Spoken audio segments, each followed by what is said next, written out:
Boa noite. Vamos então dar continuidade ao nosso estudo. Hoje temos o item 15, a relação consigo mesmo, onde vamos trabalhar o capítulo 11, busca de si mesmo, autoconfiança e autorrenovação, do livro Amor Imbatível Amor, e o capítulo 6, o ser humano perante si mesmo, do livro O Despertar do Espírito.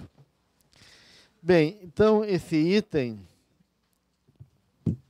fala de uma questão essencial, que é o grande desafio de suportar a nós mesmos, de buscar uma relação saudável, um diálogo com todas as nossas partes internas, já que o espírito ele é um campo complexo, aonde vários aspectos nossos, várias instâncias estão ali sendo trabalhadas e nem sempre as caminham juntas, né? A gente já viu aqui que o espírito ele não evolui de maneira uníssono, de maneira igual.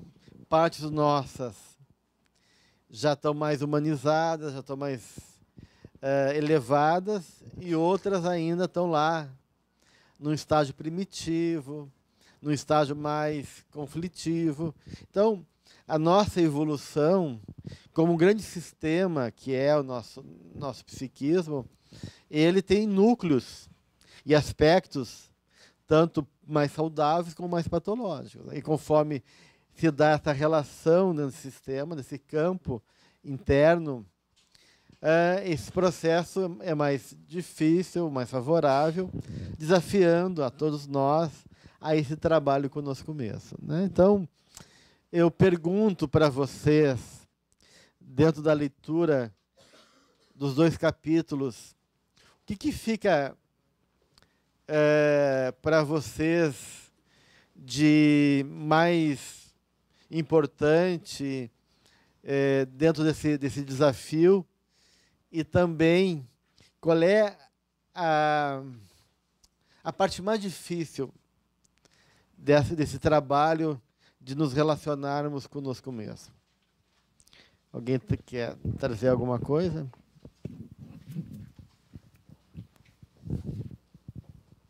Para mim, o que mais me chamou a atenção nesse capítulo foi... Posso ler? Claro. E eu acho que é tanto a favor quanto contra. Ele é o mais, o mais firme e o que é o mais difícil. A conquista de si mesmo proporciona alegria e libertação dos sentimentos subalternos conflitivos. Eu acho que isso deve ser muito bom, tu estar liberta desses sentimentos, e, ao mesmo tempo, eles são muito, muito difíceis de tu chegar até ali. Sempre vem acompanhada da individualidade, quando se tem coragem de expressar sentimentos de valor, sem agressões, mas sem temor de desagradar. É o que eu estava conversando agora mesmo com a Sinara, de que eu sempre fiz isso, sempre disse o que eu tive a vontade de dizer, mas de uma maneira muito agressiva, assim, de uma maneira muito imperativa. E que agora eu estou aprendendo a dizer o que eu quero, mas com jeito. Certo. Tá? Então, para mim, o que ficou foi isso. E como fazer essa libertação, né? Qual é o caminho para isso, né? Alguém tem alguma ideia? Tem também um parágrafo aqui que traz um pouco essa coisa do que está oculto pelo ego, né? Que ele fala: o ser real, no entanto, está oculto pelo ego, pelos condicionamentos, pelos impositivos sociais, sob a máscara da personalidade. Então, nesse sentido, Gelson, eu acho que, como tu falou, né, sair desse funcionamento, né, que durante muito tempo a questão do autoconhecimento ficou na minha cabeça, assim, só que uma coisa difícil por não ter, assim, digamos, uma fórmula, né, de como fazer isso, né, uma fórmula mágica, assim, como a gente estuda, né, no colégio, na faculdade, né, tem fórmulas, exercícios que tu faz em casa, tema de casa, não sei o quê, pronto, está resolvido, aprendi e tal, matemática, português, o que seja. E aí ela traz aqui em alguns momentos também, em outras leituras, que eu acho difícil, né? Como é que eu vou fazer isso? Eu vou sentar em casa, na minha escrivaninha, ali no meu escritório, e vou parar e pensar o quê, né? Quem sou eu? Né? De onde vim? Para onde vou? Eu acho tão difícil isso, né? Colocar na prática. Mas vai acontecendo, né? Eu já consegui, em alguns momentos, sentar e, seguindo roteiros ou não, que existem em alguns livros, até da Joana, flui, né? Quando tu, mais ou menos assim, senta, para uns minutos, faz uma oração, se concentra, alguma coisa vai surgindo, assim, né? Mas realmente é abstrato, é subjetivo.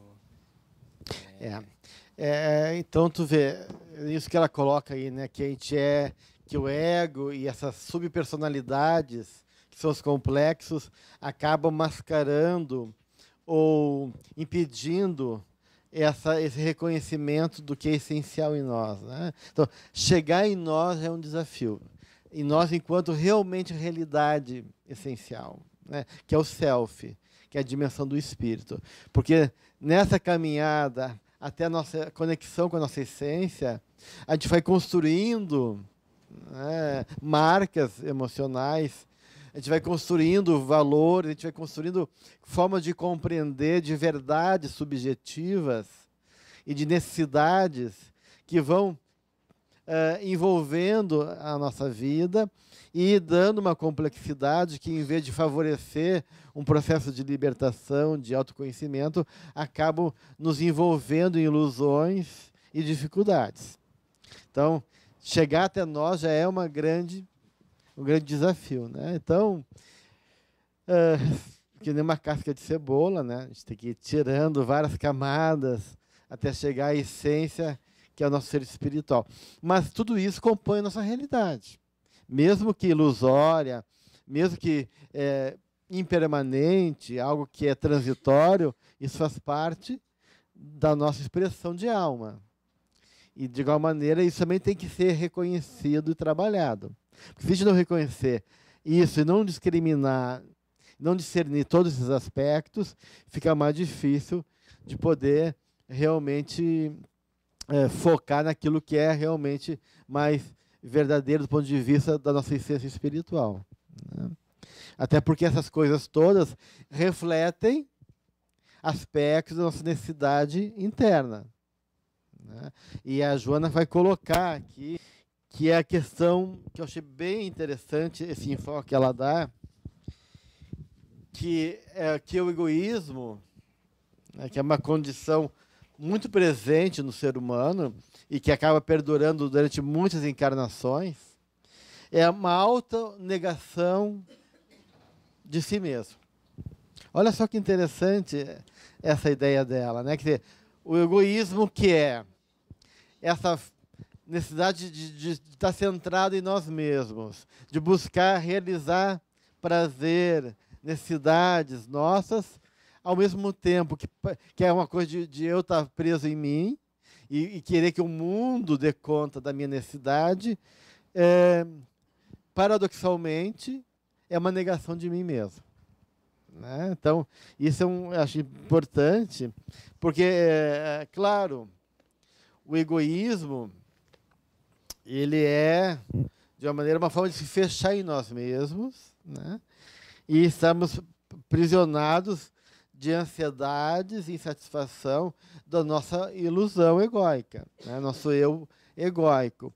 Então, na verdade, o desejo egoísta acaba criando essas falsas necessidades, esses eus que são transitórios, que impedem de realmente chegar na essência, que é o self. Porque o espírito, enquanto também esse encontro consigo e com aquilo que a gente chama de amor, né, e que ela coloca como sendo um processo de autoconfiança, tu abdica das posses externas, ela diz. Não precisa daí de ficar apegado, porque como a gente vê o egoísmo, ou a ideia de apego no budismo, quando no budismo, né, a gente fala que o apego é a origem de todo o sofrimento, né, porque tu se confunde no apego com o que é transitório, com o que é impermanente, e se perde de ti. Então, por isso que o egoísmo acaba sendo uma negação do próprio self, né, da própria essência, né? Então, uma das questões importantes... Então, aí temos 2 desafios a partir dessa ideia, né? Uma é tomar consciência que essas necessidades egoístas não são reais.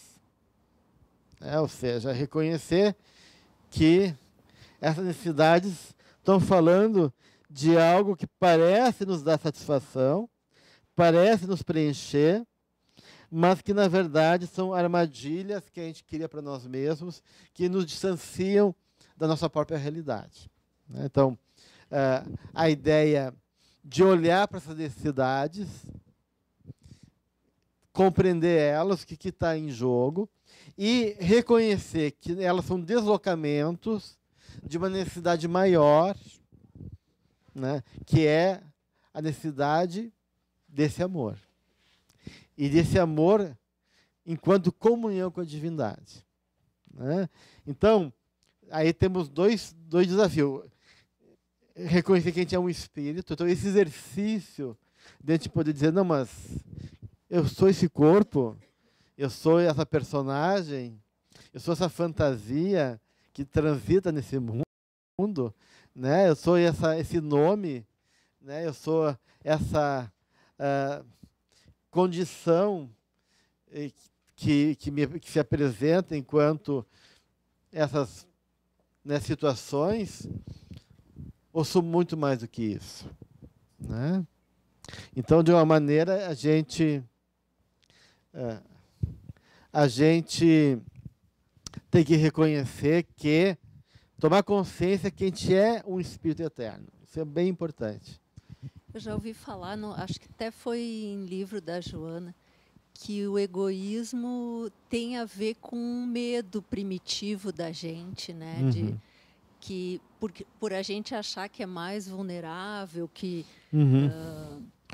vai ter necessidades não satisfeitas e que isso vai nos colocar em risco de vida, que esse medo faz com que a gente fique egoísta, fique competitivo, fique tudo que é diferente do que o self quando está, né? A pessoa quando está bem se coloca amorosamente à disposição, né?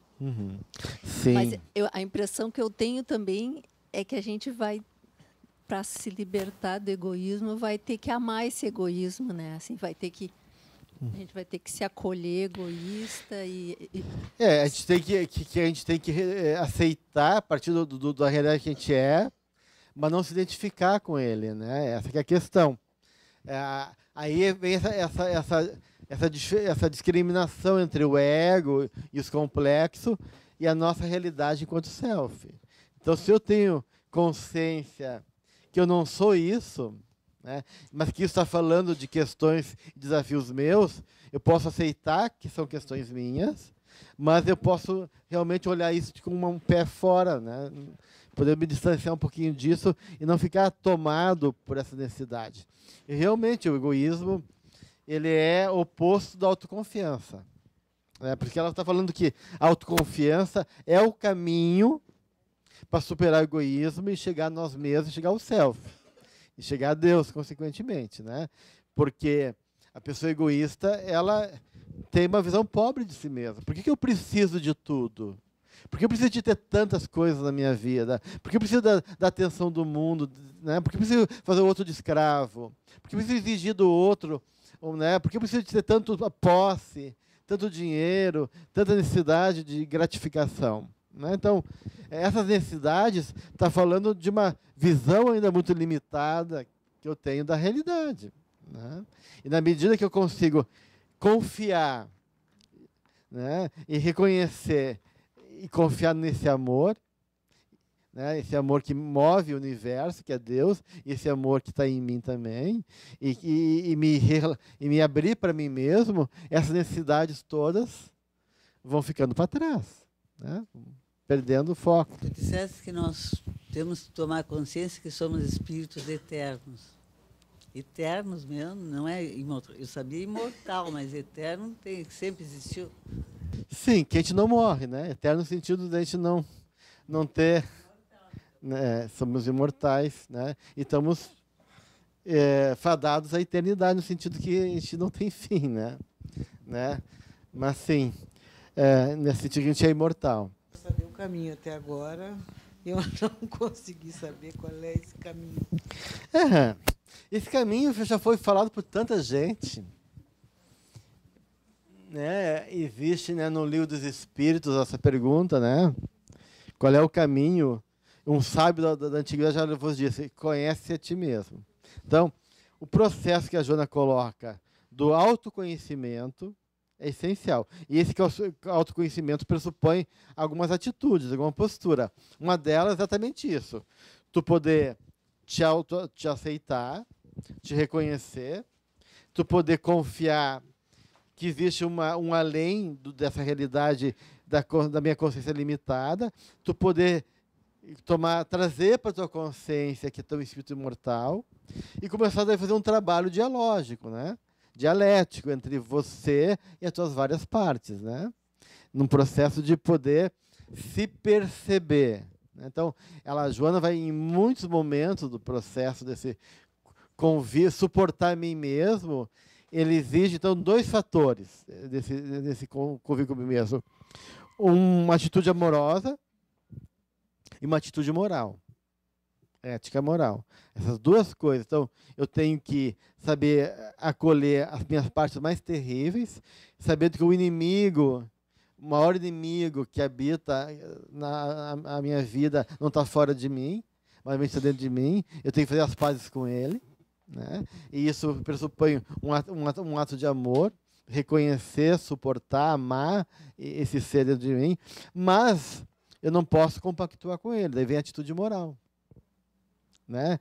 Da consciência, do trabalho de poder me educar, de poder trazer isso para perto de mim e poder refletir, mas por que eu tenho essa necessidade tão grande de ser egoísta ou de ter esse comportamento, essa reação, né? Tudo aquilo que é espontâneo e inesperado é uma dica muito daquilo que a gente é, do ponto de vista da expressão da nossa realidade. Porque aquilo que é espontâneo e vem de maneira inesperada, revela muito da gente. Porque quando a gente está armado, quando a gente está treinado, quando a gente está acostumado, quando está num ambiente, né, isso a gente acaba criando essas personas, essas máscaras, esse condicionamento que não revelam muito da gente. Mas a gente se solta, ou numa situação espontânea, inesperada, onde a gente é pego pela tampinha, como se diz, né? Numa situação X, que eu estou lá, sem nada, de repente se atravessa uma coisa na minha vida, eu reajo de maneira inesperada, espontânea. Isso vai revelar muito de quem eu sou, né? Então, perceber essas reações nossas, ou como as coisas, né, naquilo que a gente falava do desejo central que todos nós carregamos, enquanto temas. Quais são os temas que habitam dentro de mim? Né? São temas, porque sempre a gente tem temas, mitologemas, temas que nos acompanham como fazendo parte da nossa fantasia. Aquilo que o André Luiz chama de desejo central. Né? Então, tem um padrão, que a gente fala de padrões que a gente traz. Né? Esses padrões estão ali presentes. Então, e isso vai aparecer em vários momentos da sua vida. Então, se você prestar atenção, não tanto fora, mas sim no nosso mundo interno, como a gente vive aquilo, e com que olhos a gente olha a realidade, através de que lente a gente observa e reage, essa lente fala desse padrão. Então, se eu observo a vida de um ponto de vista coitadinho, como o Jerônimo Mendonça Ribeiro, quando estava morrendo, foi ver o Chico, disse: Chico, eu estou morrendo, porque estava numa hemorragia terrível, pensou que ia morrer. O Chico falou: sim, tu está morrendo, meu filho. Sabe por quê? Por causa do coitadinho. Tu tem pena de ti mesmo, sente um coitadinho. E aí tu está fragilizando. Então ele era tomado por uma fantasia, uma visão que ele tinha de mesmo, de vítima, de coitadinho. E se relacionava com o mundo a partir desse lugar. Então, até que ponto eu sempre me coloco como vítima? Né? Sempre estou me sentindo, né, frente a qualquer situação, como aquele que é desconsiderado, aquele que não é reconhecido, aquele que, né? E aí meu padrão vítima está presente em tudo que de maneira disfarçada, porque são inconscientes. Ela fala ali o quanto o inconsciente, né, acaba sobrepondo ao eu, determinando formas de agir, porque tem anos de reforço em várias encarnações. Isso está automatizado na gente. Então, às vezes, a gente não consegue perceber esses padrões. Mas se estiver atento a eles, a gente vai começar a se dar conta disso. Eu queria colocar assim que, para mim, é muito significativo nesses momentos em que eu sou confrontada com uma situação, né, de frustração, alguma coisa assim, que eu me percebo tendo reações inimagináveis, assim, como uma criança bem pequena. Muito embora todo estudo, todo preparo, tudo, a terapia e tudo mais. Então, por acaso, esse final de semana ocorreu uma situação assim, muito difícil para mim, que foi uma coisa que me frustrou, uma expectativa muito grande, uma situação que eu achava que eu tinha sobre controle. E tal. E aí eu escrevo, vou ler, não sei se não, pode, ótimo, claro. Mas para tentar organizar um pouco o meu sentimento, né? Porque para mim o mais difícil é me deparar com sentimentos ruins, saber tolerar toda aquela raiva, o ódio que vem, saber que aquilo sou eu. Claro. Então eu escrevi assim: chegar ao fundo do poço é arriscado. Ouvir as vozes mais sombrias, lutar com as forças invisíveis até a exaustão. Julgar todos os atos com impiedade, ser cruel com tudo, com todos. Sentir a raiva, o ódio, a culpa. Sentir frio, medo, encolher. Para somente após, bem após, sair do lodo, pisar no chão, encontrar os pés, usar as mãos, levantar, escalar, voltar à tona, voltar em si, para si e respirar. É um trabalho importante, profundo esse, né? E isso a gente chama de provação. Se o mundo é de provas e expiações, é isso. Porque a provação é exatamente isso. Tu está sendo testado naquilo que é a tua incoerência, as tuas questões, aonde tu quebra as perninhas e fica de quatro, não fica paralisado. Então, isso se chama de provação, gente. E a expiação é justamente o momento que a provação vem, para dando a oportunidade de a gente poder trabalhar isso, né? Então, toda vez que a gente se depara com uma questão difícil nossa, é nossas provações. E cada um vai ter suas provações. Então, essas provações não deixam de ser um grande encontro conosco mesmo. Tu quer colocar algum?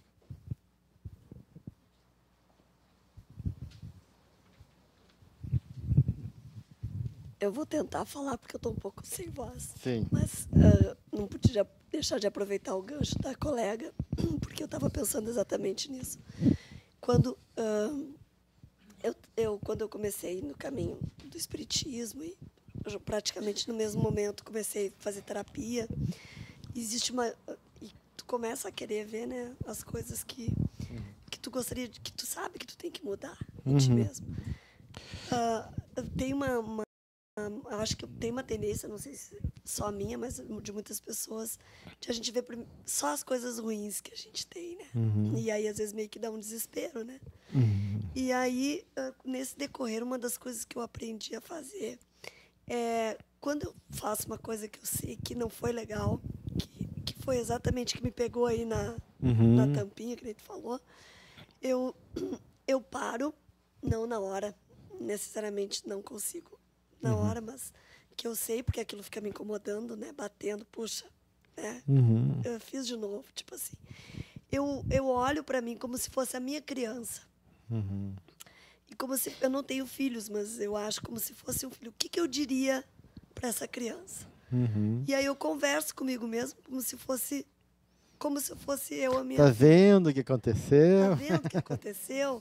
Por que tu insiste nisso? Exatamente. Por que tu fez isso?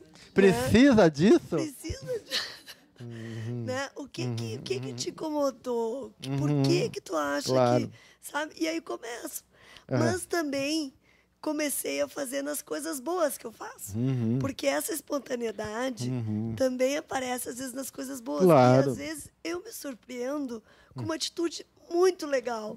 E aí eu começo, puxa, que legal. E se foi espontâneo, porque foi verdadeiro. Então, eu acho que é bem importante a gente olhar e fazer. Com certeza, ajuda muito. Ela vai colocar aqui, ainda no Amor Imbatível Amor, no meu livro é página 209, no final da página, ela diz: a autoconfiança leva ao encontro com Deus no mundo íntimo. A grandiosa finalidade para a qual existe, convidado à superação dos impedimentos transitórios que parecem asfixiá-lo. Então, eu acho que essa questão da autoconfiança, para mim, tem a ver de a gente ter realmente essa consciência que é uma forma de esperança, de que o meu caminho é a iluminação, né? Que eu sou amado por Deus, que eu posso confiar na vida, em Deus e em mim, né? E que eu posso fazer opções também. Né? Então, acho uma coisa bem importante em relação ao trabalho conosco mesmo é tomar consciência do que eu quero. Eu quero ficar nesse lugar, eu quero agir de maneira tão infantil, tão exigente, eu quero ficar nesse lugar de lamento, eu quero ficar nesse lugar do coitadinho, eu quero ficar no lugar dessa pessoa que vê a vida de maneira pobre e infeliz. Não. Eu posso ser difícil me libertar desse lugar, mas eu não quero ele. Esse é um direito que eu tenho. Eu não preciso, eu não quero estar mais nesse lugar. E aí, na medida que eu faço uma tomada de posição, e esse querer é uma opção nossa, a gente tem o direito e a obrigação de assumir isso, eu não quero mais essa cachaça. Não quero mais esse lugar. Né? Bem, eu sei que eu vou ter que lutar comigo mesmo. E Jung diz, se eu tivesse que me deparar com uma depressão e ter que me voltar profundamente para me deconfrontar comigo mesmo, eu lutaria comigo mesmo que os meus quadris fossem desconjuntados, ele diz assim. Né? Então, na alquimia, tem uma fase da alquimia, que é a fase da passagem da albedo para rubedo, que o rei e a rainha estão num coito, e esse coito, ao mesmo tempo, é um momento de morte, estão num caixão. Então, muitas vezes, o processo de transformação na alquimia é representado ao mesmo tempo como morte e ao mesmo tempo como um ato sexual, como um coito, ou como briga e amor. Né? Então, a nossa história também conosco mesmo é uma luta, de um lado. Mas é um ato amoroso também, é um ato de cuidado conosco mesmo, de querer o melhor para nós, né? E de nos dar essa oportunidade de nos merecer uma coisa melhor. Eu quero ser feliz, eu quero realmente acender essa luz, eu quero amar, eu quero estar em comunhão com a vida, eu quero ter alegria, eu quero ter paz, eu quero esse caminho. Né? Eu não quero mais ficar nessa dimensão limitada, infantil, nessa dimensão que tem medo, que não confia, ou que fica preso no passado, em amargura, sei lá o quê. Eu não quero mais para mim isso.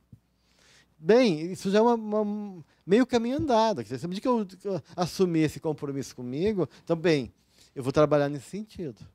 E se vier de novo esse serzinho, eu não te quero aqui. Eu posso te suportar, a gente pode conviver, mas não me atrapalhe.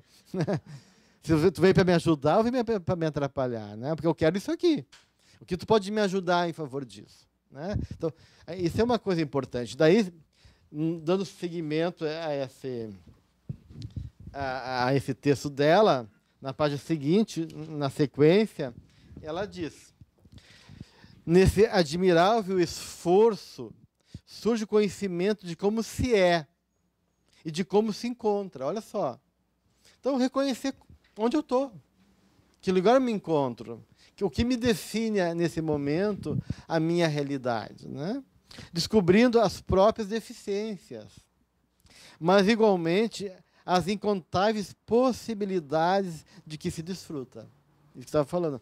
Reconhecer que a gente tem um lado antagônico, tem ainda deficiência, limitações, carências, mas também tem um potencial lindo, tem uma riqueza, tem já potencializados que já estão desabrochando, tem ternura, já tem um momento de que tu consegue ter humildade, etc, etc. Então, a gente realmente poder começar a olhar para esse ser que é cada um de nós e começar, então, a estabelecer essa relação de diálogo que eu falei. Dela diz logo em seguida: o perceber dos limites e conflitos faculta uma melhor dimensão da fragilidade pessoal. O que eu posso? Porque eu também tenho que reconhecer o que eu posso. Porque se eu querer mais do que eu posso, eu também não estou me respeitando. Então tem limite. Então, não, eu vou lutar, mas eu vou lutar dentro de um movimento que seja adequado à minha realidade. Como muitas vezes diz nosso irmão Bezerra de Menezes, passos pequenos, mas firmes. Né? Então, não adianta eu querer, né, se iluminar de um dia para o outro, né, e fazer um movimento que, na verdade, vai te cansar e não vai te levar para lugar nenhum. Então, é melhor tu começar esse caminho de autoconsciência, pouco a pouco, se trabalhando nessa boa vontade, porque isso é uma coisa que chama muito a simpatia dos espíritos. Quando tu tem uma real intenção, tu é puro de coração, honesto, né? Eu quero realmente, eu reconheço meus defeitos, tenho ainda muitas coisas para superar, mas é sincero da minha parte. A minha vontade de querer crescer, de querer aprender. E isso realmente atrai a simpatia dos espíritos amigos que estão numa condição mais elevada. Então ela diz, vou reler aqui: o perceber dos limites e conflitos faculta uma melhor dimensão da fragilidade pessoal, propiciando tomar-se de grande estima por si mesmo, sem qualquer inspiração narcisista. Não é um narcisismo de, eu me acho. Não, é ter compaixão com a gente. De reconhecer que a gente é um serzinho pequenininho, desmilinguido, mas que merece ser amado, que é interessante mesmo assim, né? Assim, permitindo-se errar, porém preservando os objetivos de acertar. E toda vez que se compromete, em vez de tombar no mecanismo autopunitivo, busca superar o engano e conceder-se nova ocasião para se corrigir. Então, aqui já está a síntese desse processo, né, gente, de caminhada, né? E claro que nesse caminho a gente vai errar. Claro que nesse caminho a gente vai se perder. Claro que nesse caminho a gente vai chorar muitas vezes por não saber ainda reconhecer que a gente está num limite, dizer, puxa, né, mais uma vez eu caio aqui, né, que pena, mas vamos lá. Então a gente vai se equivocar ainda muitas vezes. Mas o importante é que a gente está comprometido, focado nesse processo de autoconhecimento, de crescimento, de superação, e que é aos poucos, né, não é de uma hora para outra. E aí tem os vários caminhos para isso, né, que todas as grandes religiões trazem, o Espiritismo traz, né, a reforma íntima, né, que seria no Vedanta o Karma Yoga, né, o trabalho pela ação no bem, né, a oração, a comunhão com Deus, que é a devoção, né, sentir Deus, ser grato a Deus, trazer Deus para o teu coração, perceber Deus em cada pessoa, né? Trazer que cada atitude, cada ato é em nome para honrar a Ele. O caminho da devoção, que no Vedanta seria o Bhakti Yoga, né? Então, depois tem a questão da fé raciocinada, do discernimento, das leituras, da reflexão que a doutrina coloca, que esse autoconhecimento, né, do discernimento, de poder realmente buscar, de perceber o Ajna Yoga, caminho do discernimento, né, de tu poder realmente ir refletir, né, poder refletir de maneira profunda, tu poder te perceber, tirar as ilusões, para tu ir separando o que é ilusório, o que é do ego, do complexo, e o que é do self, né? Para chegar cada vez mais no self. E o caminho também da contemplação, né? O caminho da religiosidade da contemplação, que seria o Raja Yoga, no Vedanta Yoga. Então, todas as religiões, você vai pegar o budismo, o hinduísmo, o espiritismo, tu vai ver esses caminhos todos de um trabalho conosco mesmo, que cada um tem sua natureza, tem suas características, e tem coisas que são mais afinizadas, se tu é mais racional, se tu é mais coração, se tu, né, se tu é mais, né, assertivo, se tu é mais introvertido e contemplativo. Todos os caminhos fazem parte das possibilidades de crescimento e desse processo de autoconhecimento também da gente, né?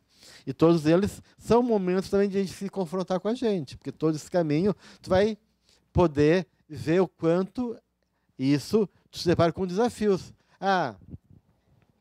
A doutrina fala que é tão importante, né, meditar, orar, mas quem é que usa esse recurso? Está disponível, é de graça, né? Está ali, a todo momento. Deus está sempre aberto, os espíritos amigos são sempre ali disponíveis para nos acolher. Mas até que ponto? A gente fica com preguiça, vai dormir, dorme antes, outro dia vai anular aquele dia, hoje não vou fazer, dá uma desculpa. Então, na verdade, né, a gente vai vendo que tem questões nossas que impedem de fazer esse caminho, né? E um dos caminhos que Jung dizia é a preguiça. Ele dizia que a preguiça é um dos maiores males da humanidade, né? Então, o que eu chamo essa preguiça, né? Que é um sintoma também. A preguiça é um sintoma, né? É uma falta de autoconfiança, é uma atitude de não acreditar na gente, ou de desistir, um lado infantil que tu sente pequeno, ou é uma negação que no fundo eu não quero realmente crescer, né? Mas a preguiça está falando também, por que eu não consigo me dar esse direito de tirar uma hora durante o dia para ficar comigo, meditar, ou para poder orar? Né? Né? Então, já começa por aí, né, gente? Por que essas práticas espirituais acabam não sendo práticas que a gente consegue sistematizar e ter a disciplina necessária para levar elas com seriedade? Porque a gente não é sério. Não é sério conosco. A gente não leva a sério. Porque isso ainda não ganhou valor de importância a ponto de a gente realmente se comprometer. Mas se alguém me liga e diz, vamos fazer uma jantinha, né? Já passa, não tem preguiça, vamos no mercado, já tá, fica uma hora na fila, tal. E aí tudo parece fácil. Por quê? Porque tem essa paixão, né? Tem um valor de alma ali, nossa, né?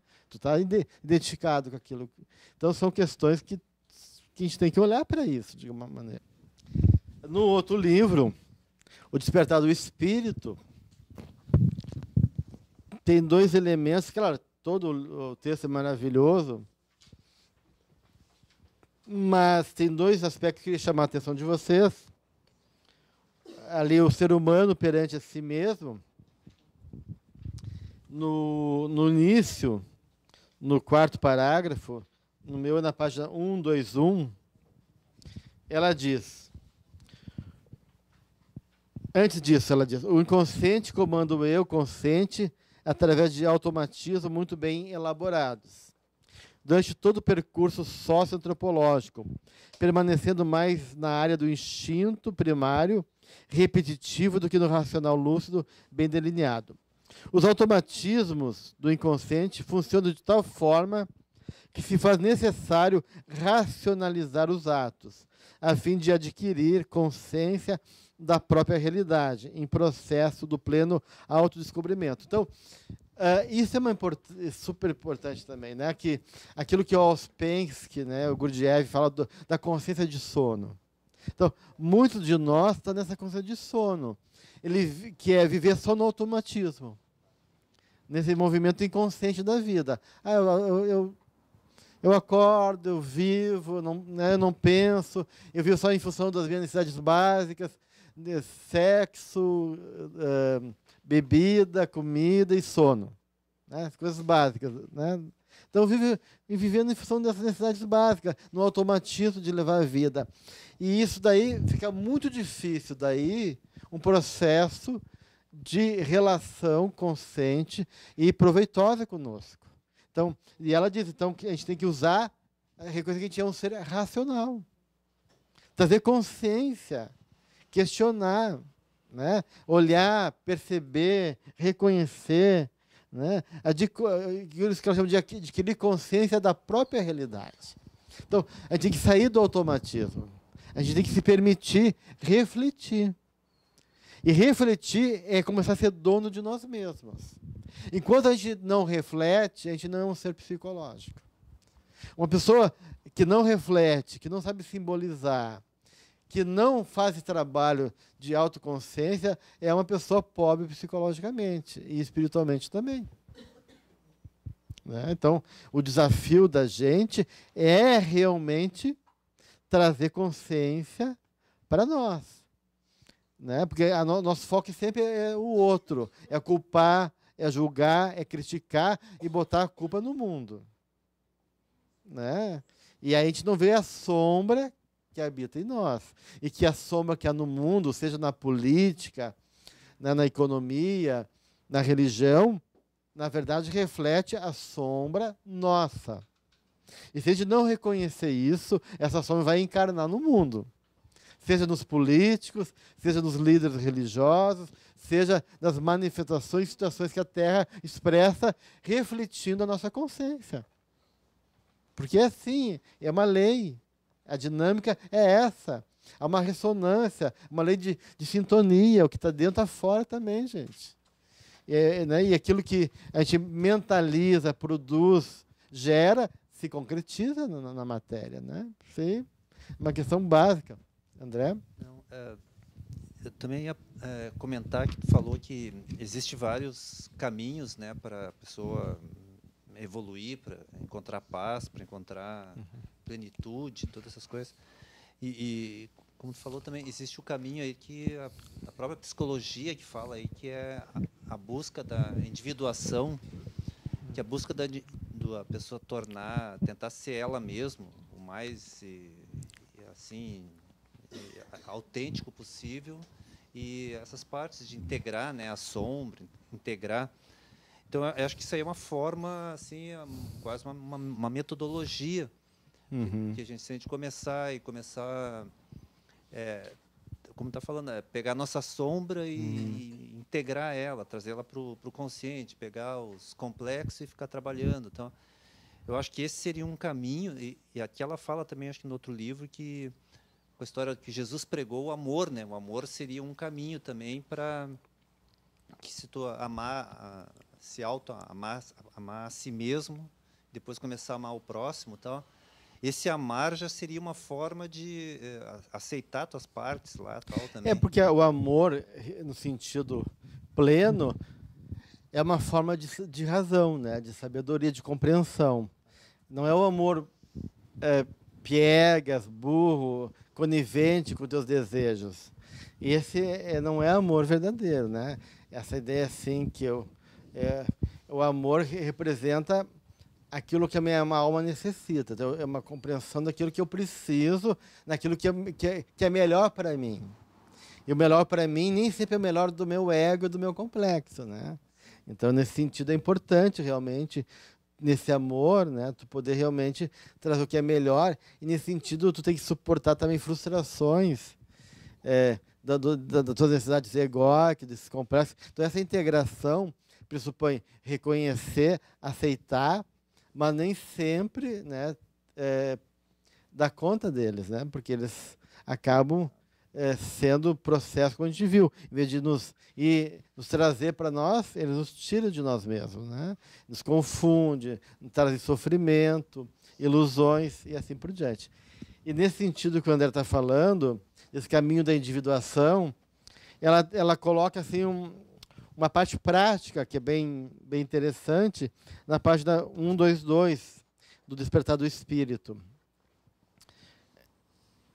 Ela diz: a observação, não sei se encontraram, a observação dos pensamentos habituais que refletem as fixações do inconsciente. Então, aquilo que a gente falou dos padrões ou dos desejos centrais, né, que são essas fixações do inconsciente, o bom direcionamento deles para a mensagem de otimismo e de esperança, de edificação e de progresso, constituem o primeiro passo na experiência nova da evolução, facultando um comportamento consentâneo com as aspirações mantidas, que enseja uma boa estruturação da personalidade. Então, claro, a gente sabe que o Mercúrio, né, que é o agente alquímico, né, fazendo uma relação com a alquimia, que é esse caminho da transformação, ele é venenoso, ele é explosivo, ele é perigoso, ele é fugidio, tu não consegue agarrar ele. Mas tu tem que conhecer o espírito dele para fazer uma forma de chegar nele e dar uma direção que, em vez de ele ser venenoso, se tornar um agente em favor da obra. Então, esses pensamentos sombrios, essas ficações inconscientes negativas, se a gente conseguir reconhecer esses hábitos mentais e começar a dar uma direção positiva, aquilo que às vezes parece negativo, pode se tornar uma coisa bem positiva, porque as coisas são relativas do ponto de vista, às vezes, psicológico, né? Então, muitas vezes, o que esses complexos querem é de compreensão. E se tu compreender eles, tu vê que por trás desse jeito desengonçado, desse desajeitamento do complexo, existe um movimento que é uma intenção positiva, mas que está equivocado, está buscando um lugar errado de forma errada. Mas a busca, ela é verdadeira. Né? E se tu realmente acolher, entender que por trás daquele complexo existe uma intenção genuína e necessária, tu vai buscar isso e dar uma direção favorável que, em vez de ser negativo, se torna positivo na tua vida. Dá um exemplo. Eu tenho um lado carente. E esse lado carente se vende fácil e exige muito. Né? Porque o Scaled faz isso, né? Ele exige quando não é para exigir e se entrega de qualquer maneira quando não pode se entregar. Né? Quando tem que ter dignidade, não tem. E quando ele tem que saber lidar, ele acaba exigindo de maneira infantil. Então, tem um lado carente, né? que me atrapalha, que é desajeitado em mim. Estou pegando carência porque é uma coisa super nossa, né? Super de todos nós. Né? Todos nós temos, né? Em certo grau, um nível de carência. É uma coisa que nem... Né? Então tem uma fantasia por trás da carência. Tem um desejo. Eu quero amor, eu quero reconhecimento, eu quero valor. Então como é que eu posso buscar esse valor? Né? Me valorizar. E como é que eu posso buscar esse amor de maneira digna? Como é que eu posso encontrar esse amor? Como é que fica esse lado carente, enquanto uma necessidade de encontro ao outro, pode se conduzir de maneira apropriada e favorável? E assim a gente vai começar a dar uma direção favorável a esse movimento, porque por trás dessa carência existe, sim, realidades importantes que têm que ser consideradas, mas que têm que ser trabalhados e cultivados de maneira adequada. Então, uma coisa interessante que eu acho nesse processo de conviver conosco mesmo é personificar. Isso é uma técnica interessante. Personificar as nossas partes.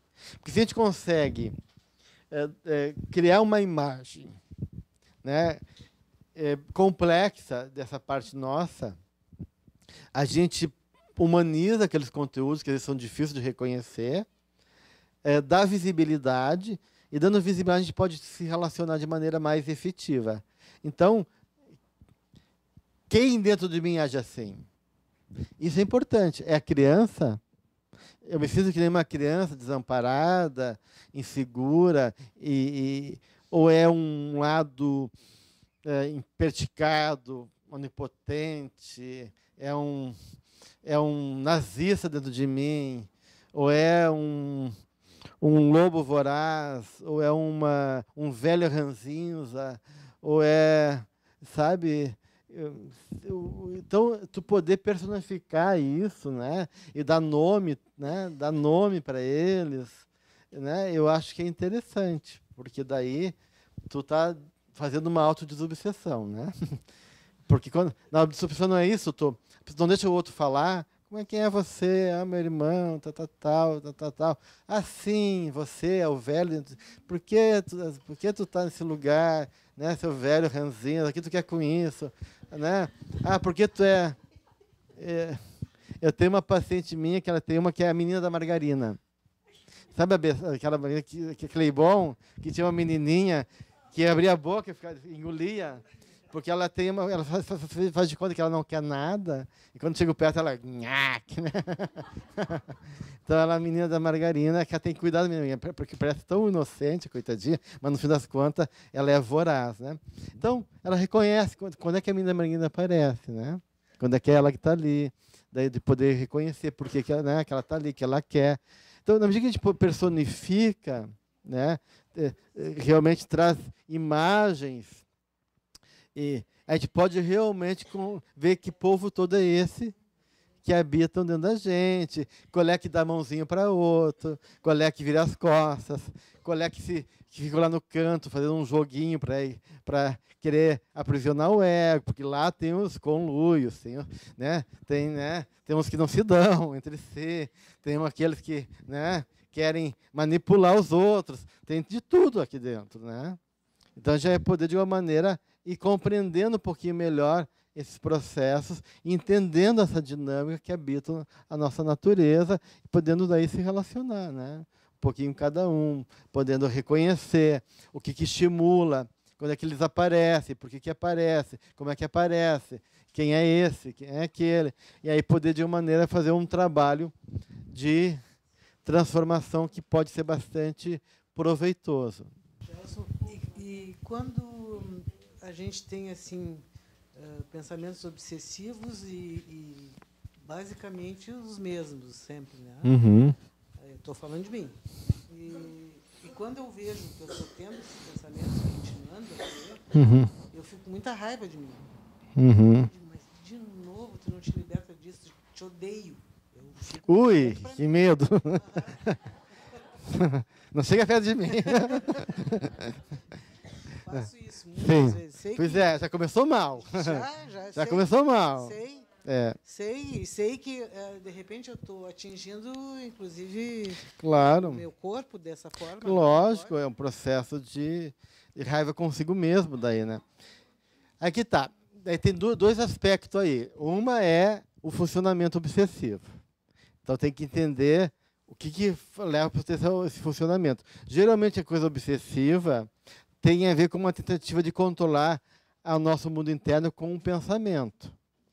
E esse de controlar o nosso mundo com o pensamento tem geralmente dois elementos por trás. Uma, que tu tem medo dos sentimentos. E segundo, tu te avalia mal. Tu acha que tem mais soma que tu tem. Então, a pessoa tem medo da sua soma porque ela acha, se considera menos, ou tem uma culpa embutida, que acha que tem uma coisa terrível dentro de si. Então, tem geralmente um processo obsessivo, um processo de controle, né? Que parece um descontrole, na verdade, né? Porque tu está lá, né? Mas, na verdade, é uma tentativa de controlar, né, através de rituais do pensamento, processos que são internos. Tá? O segundo é ver o tema, né, dos conteúdos obsessivos. Né? E aí poder entender também que... Então, tudo é um processo, né, gente, de tentar compreender, se abrir para reconhecer, e mesmo que a gente não consiga chegar numa conclusão, porque às vezes isso é difícil mesmo, e a gente não vai chegar, porque a gente não tem consciência desse passado e nem consciência da profundidade do que está envolvido aqueles conteúdos, mas só se questionar, só de olhar, só poder daí reconhecer, aceitar, né? E poder, em vez de se confrontar e repetir o mesmo padrão, mudar a forma. Ah, não, eu quero tentar controlar o pensamento, porque se eu não controlar o pensamento, vai cair em cima de alguém, né? Vai acontecer tal coisa, tragédia, que é um tipo de pensamento obsessivo. Então tá, que caia, né? Que caia. Eu não vou mais lidar contra isso, vou aceitar. Então eu vou suportar, aceitar. Então a gente vai buscando outras formas, outras estratégias, porque aquela que já não serve. Eu estou há 20 anos tentando lidar dessa maneira. Não se vê dessa maneira. Então, uma forma interessante também é brincar com as nossas fantasias. Né? Tipo assim, tá, tudo bem, então vamos ver. Isso que eu tenho medo que aconteça, ou tenho vontade que aconteça, né? Você tem vontade que aconteça, né? Você quer, né? Se acontecer, o que vai ter? E explorar aquela fantasia, tá? E aí? Mas não se identificar com a fantasia, novamente não é isso. Mas poder olhar para essa fantasia, deixar ela vir, para onde ela te leva, que questões é essa, né? E se acontecer, quais são as implicações, e ir refletindo, trazendo a fantasia, né? Ou quando é um medo, tá, o que mais de terrível pode acontecer? Então vamos brincar com o que de tão terrível. Ah, tem uma angústia aqui, né? Toda vez que meus filhos saem de casa, eu tenho medo que eles não voltem, que aconteça um acidente, ou que não sei o que lá. Mas o que é essa angústia? Tá? Se acontecer, tu tem controle sobre isso? Essa angústia é o quê?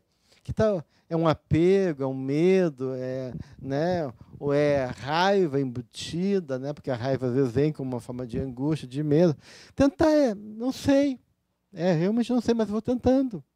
Vou olhando, vou deixando vir, vou olhando para essa fantasia, vou vendo para mim, olho para mim, não, que angústia é essa? Eu olho para a fantasia, depois eu olho para mim, o que ela me afeta, e vou tentando me relacionar com isso. Isso, de alguma maneira, já é um processo de relacionamento que é favorável. Então, um caminho também é isso, brincar com as nossas fantasias internas, explorar elas, deixar elas virem, olhar para elas, suportar as emoções, que é uma forma de calcinação, de deixar que a emoção queime em mim, e eu suportando a emoção em mim, eu estou me transformando também a partir dessa emoção, né? Então, tudo isso são caminhos possíveis. Eu ia colocar que uma vez eu fiz um curso de mindfulness, de meditação, né? Uhum. E uma coisa que o professor colocou que me serviu também bastante é essa questão de não brigar com o pensamento, né? Se ele é algo que atormenta, só observar que ele está ali, mas que não necessariamente a gente é aquele pensamento, né? Acolher o pensamento carinhosamente. São duas armadilhas que a gente tem que evitar. Isso é base de qualquer meditação, né? Não ficar preso ao pensamento. E são as duas armadilhas. Ou tu fica querendo combater o pensamento, ou tu fica tomado pelo pensamento, né? E as duas coisas são as coisas que tu não pode fazer. Né? Ou ficar querendo combater aquele pensamento, ou tomado pelo aquele pensamento e tomado emocionalmente pelo pensamento. Não. É que nem uma nuvem, né, que tu tem que deixar passar. Então, deixa o pensamento ali e foca no que interessa. Voltou o pensamento, tudo bem. Volta no que interessa. Mas não se ocupe com aquele pensamento, né? Então, essa é realmente uma técnica importante. Isso, porque ele vai voltar várias vezes. Vai. Então, a gente acha que ele não vai voltar, ele vai voltar. Voltou, lá vem ele, ok? Mas não fica conversando e brigando com ele. Eu tento fazer isso, ajuda. Né? E outra coisa que eu penso, assim, a gente sabe, às vezes, dar muito bons conselhos, né? Sim. Ajuda a pessoa, a gente que trabalha em casa espírita, a gente diz tanta coisa boa, né? E não sabe falar pra gente. Então, nessa hora que vem uma coisa assim, em vez da gente ficar com raiva, calma. Eu posso me dizer algo melhor. Aceitar que... Eu, quando era pequeno, não muito pequeno, mas não muito grande, 7, 8 anos, eu sentia uma presença espiritual e eu via ela. Então, vira e mexe, durante a noite, em algum momento, essa presença espiritual vinha, e ela tinha uma forma tipo um lobisomem. Então, ela era muito assustadora. Então, quando ele vinha e se apresentava, aquilo me dá um certo pavor. Eu era pequeno, eu não falava isso para ninguém, para meus pais, então eu tinha um certo receio dessa presença, porque sempre ela conseguia causar esse tipo de desestabilização emocional. Daí eu pensei, puxa, mas ela aparece sempre, né? Daí eu meditei e falei, não, mas então vou ter que saber conviver, aceitar. Daí quando eu comecei a aceitar, né, essa presença ali, e não mais querer ou fugir dela, eu tinha medo, queria fugir dela ou combater ela, né?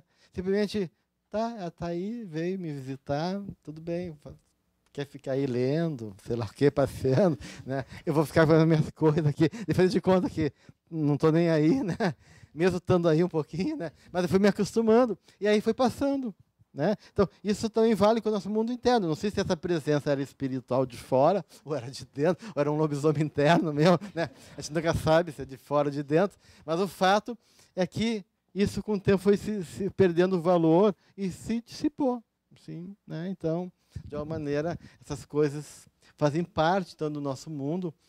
Então, é um caminho, né, de poder não brigar com esses pensamentos, mas não se ocupar deles também. É só complementando que estava falando da gente identificar os complexos, identificar os pensamentos, né? Eu me lembrei que a gente, nas histórias de exorcismo, né, tem que dizer o nome do demônio, né? Dar um nome. Tem que dar um nome. E aquilo nos liberta, né? Encontrar, dominar e saber quem é que está chegando. Eu acho que é por aí, né? É importante. Muito bem, gente. Vamos fazer nosso encerramento. Então, semana que vem, a gente passa por item 16, a afetividade perturbada. Capítulo 20, amadurecimento psicológico do momento de saúde. O mesmo capítulo 11, mas pegando os itens anteriores, desajustamento, afetividade perturbada, o amor imbatível amor. E capítulo 3, fator de insegurança, do livro Vida, Desafios e Soluções. Isso. Então, boa semana, bom diálogo, bom convívio consigo mesmo.